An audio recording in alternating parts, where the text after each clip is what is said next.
Au cœur de la France, nichée au milieu de collines verdoyantes, se trouvait une forêt pas comme les autres. Les arbres murmuraient des secrets au vent. Leurs feuilles scintillaient de toutes les couleurs imaginables. C'étaient les bois murmurants, un lieu où la magie dansait dans la brise. Dans le plus grand des chênes vivait Horace, un vieux hibou sage aux plumes couleur de clair de lune. Horace avait vu les saisons se transformer en siècles. Il connaissait les secrets de la forêt comme son propre cœur. Ses yeux ambrés recelaient la sagesse de 1000 histoires. Un matin ensoleillé, un jeune écureuil nommé Émile grimpa jusqu'au chêne d'Horace. Émile débordait d'une énergie sans borne et d'une soif d'aventure insatiable. Sa queue tremblait d'excitation, ses yeux brillaient comme des gouttes de rosée sur une toile d'araignée. « Horace! Horace !» appela Émile, sa voix résonnant à travers les arbres. Horace cligna lentement des yeux, son regard pensif. Il connaissait les dangers qui se cachaient dans les parties inexplorées de la forêt. Le fond des bois, jeune Émile, est un lieu de mystère, ulula-t-il doucement. Émile sautilla sur ses petites pattes, sa queue se balançant d'impatience. C'est pour ça qu'il faut y aller. Pense aux aventures que nous allons vivre, aux choses que nous allons voir. Horace gloussa, un grondement sourd dans sa poitrine. L'enthousiasme d'Émile était contagieux, mais la sagesse exigeait la prudence. Patience, jeune homme, conseilla Horace d'une voix douce. Les aventures se savourent lentement, comme une baie juteuse. Émile fit la moue, son ardeur momentanément refroidie. Il savait qu'Horace avait raison, mais attendre était si difficile. Mais Horace, plaida-t-il, tu ne veux donc jamais voir ce qu'il y a au-delà du familier ? Horace regarda Émile, son cœur s'attendrissant. Il vit dans les yeux du jeune écureuil la même soif de connaissance qui l'avait animé lorsqu'il était un jeune hibou. « Très bien, Émile, concéda Horace. Nous allons nous lancer dans une aventure, mais promets-moi de rester près de moi et de tenir compte de mes avertissements. » Le visage d'Émile s'illumina comme la lueur d'une luciole. « Promis, Horace !» s'écria-t-il, en se précipitant déjà vers la lisière des bois familiers.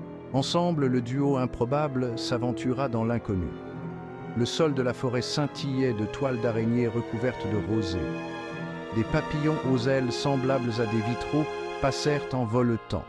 L'air vibrait de la mélodie de créatures invisibles. « Regarde, Horace !» s'exclama Émile en pointant du doigt une grappe de jacinthe des bois qui se balançait dans la brise.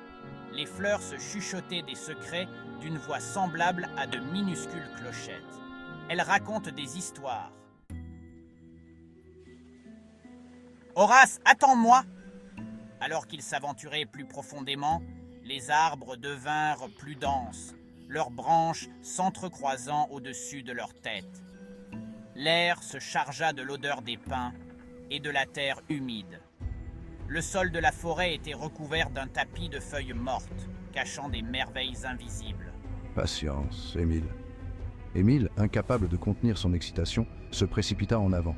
Sa voix résonna dans les bois silencieux. Ulula Horace, sa voix grave comme un grondement. Mais Émile était déjà hors de vue. Soudain, Horace entendit un cri effrayé. Il fondit sur place, le cœur battant. Il trouva Émile suspendu de manière précaire à une toile d'araignée, l'air terrifié. « Horace, à l'aide !» s'écria Émile en luttant contre les fils collants. Horace, toujours calme, atterrit sur une branche voisine. De quelques mouvements rapides de son bec, il libéra soigneusement Émile de la toile.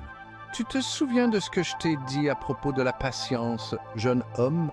le réprimanda-t-il gentiment. Émile, secoué mais indemne, hocha la tête d'un air penaud. Il réalisa que son impulsivité aurait pu avoir de graves conséquences. Il se blottit contre Horace, reconnaissant envers la sagesse de son ami. Alors qu'ils poursuivaient leur voyage, la forêt s'ouvrit sur une clairière magique, baignée d'une lumière dorée.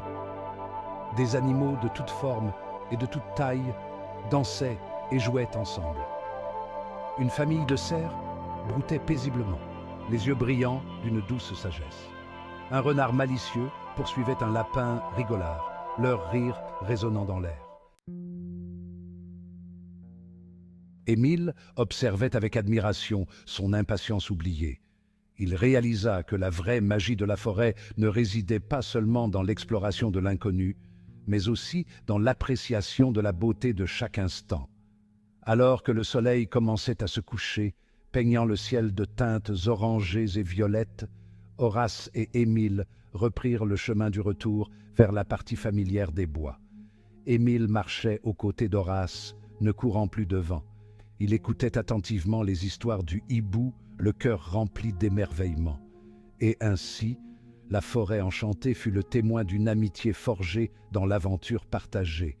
Horace, le hibou sage, et Émile, l'écureuil curieux, continuèrent à explorer les merveilles de leur monde, leurs liens renforcés par leurs différences. Ils savaient qu'ensemble, la curiosité et la sagesse étaient les ingrédients de souvenirs inoubliables.